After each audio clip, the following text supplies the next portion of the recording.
Let's talk about back to school season, which really sort of kicks off roughly now. But who knows where there's going to be back to school?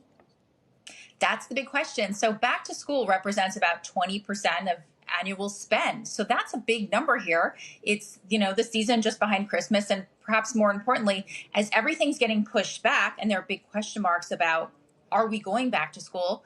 The average household spends over $500. If you're going back to university, the average household is spending over $1,000. Are we really going to see that on track with all these big question marks about pushing openings back or maybe not opening at all? Yeah, I wonder if there might be a migration of spending away from clothing and backpacks and things like that and toward technology.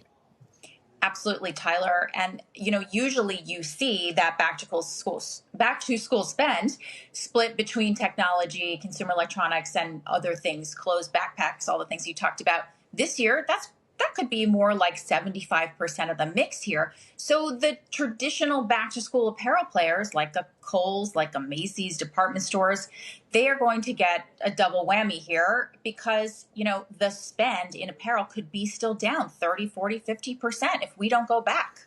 If I take the other side of that coin, my supposition would be that maybe the multi-line retailers like a Target or a Walmart, where I can get clothing, I can get school supplies, I can get electronics, might be beneficiaries.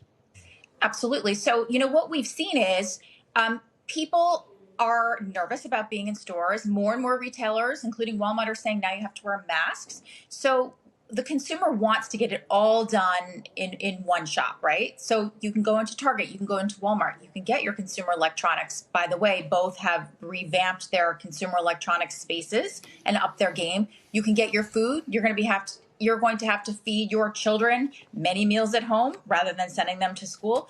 You can get all your back to school there in one shop. And I think that's going to be the big trade here is the consumer wants to get it one and done.